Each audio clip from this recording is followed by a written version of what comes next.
വാർത്തകളും വിശേഷവും എത്രയും പെട്ടെന്ന് അറിയാൻ നമ്മുടെ വീഡിയോ ലൈക്ക് ചെയ്ത് ചാനൽ സബ്സ്ക്രൈബ് ചെയ്യുക.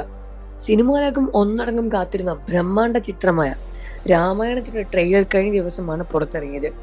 രൺബീർ കപൂറും യശും സായ് പല്ലവിയും കേന്ദ്ര കഥാപാത്രങ്ങളെ അവതരിപ്പിക്കുന്ന സിനിമയുടെ ട്രെയിലർ ആഗോളതലത്തിൽ ശ്രദ്ധ നേടുകയും ചർച്ചയായി മാറുകയും ചെയ്തു. സീതാദേവിയാണ് സായ് പല്ലവിയെ എത്തുന്നത്. എന്നാൽ ട്രെയിലർ കണ്ട ശേഷം പ്രേക്ഷകർ രണ്ടായി തിരിയുകയായിരുന്നു. ഒരു വിഭാഗം സായ് പല്ലവി സീതയായി സംതൃപ്തരായിട്ടാണ് അഭിപ്രായങ്ങളെല്ലാം തന്നെ പറഞ്ഞത്.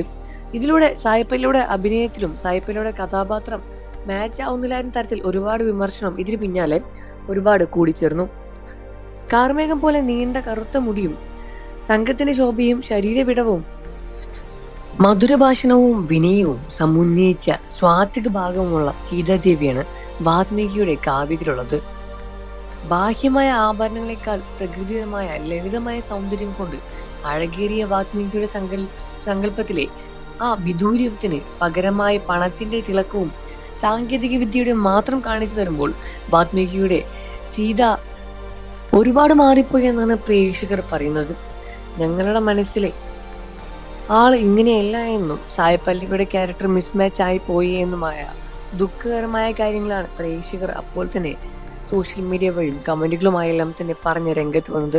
എന്നാൽ മറ്റു ചില ആളുകളുണ്ട് സായ് പല്ലവി കറക്റ്റാണ് എന്നും സായ് പല്ലവി ഇതിന് പറ്റിയ കഥാപാത്രമാണ് എന്നും ഇന്ത്യയിൽ സായ് പല്ലവിയേക്കാൾ ഈ കഥാപാത്രം ചെയ്യാൻ സീതയുടെ കഥാപാത്രം ചെയ്യാൻ മറ്റൊരു നടിയില്ല എന്ന കാര്യത്തിൽ സംശയമൊന്നുമില്ല എന്ന് പറഞ്ഞും സായ് പല്ലവിയുടെ ആരാധകരും രംഗത്ത് വരുന്നു.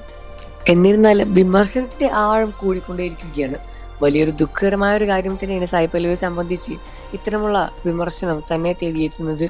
ഒരുപാട് VFXകളും ഒരുപാട് വർക്കുകളും ഒരുപാട് കഠിനാധ്വാനവും തന്നെയാണ് രാമായണം എന്ന സിനിമയിൽ കാഴ്ചവെച്ചിട്ടുള്ളത്. അതുകൊണ്ട് തന്നെ ഇത്തരമൊരു സിനിമ ഇറങ്ങുമ്പോൾ ഇത്തരമൊരു വലിയ രൂപത്തിലുള്ള വിമർശനം ആ സിനിമയെ വലിയ രൂപത്തിൽ ബാധിക്കുമെന്നും എന്നാൽ വിമർശനമാണ് ഒരു സിനിമയെ മുന്നോട്ട് കൊണ്ടുപോകുന്നത് എന്നുമായ പല അഭിപ്രായങ്ങളും ഇതിനിടെ പൊട്ടിപ്പറഞ്ഞു വരുന്നുണ്ട്. നിങ്ങൾ രാമായണം എന്ന സിനിമ കാണുമോ എന്നും രാമായണത്തിലെ കഥാപാത്രങ്ങളെ പറ്റിയും എന്താണ് അഭിപ്രായമെന്നും വീഡിയോയ്ക്ക് താഴെ കമന്റ് ചെയ്ത് പറയുക. വാർത്തകളും വിശേഷവും എത്രയും പെട്ടെന്ന് അറിയാൻ നമ്മുടെ വീഡിയോ ഒന്ന് ലൈക്ക് ചെയ്ത് ചാനൽ സബ്സ്ക്രൈബ് ചെയ്ത് സപ്പോർട്ട് ചെയ്യണം ഫ്രണ്ട്സ്.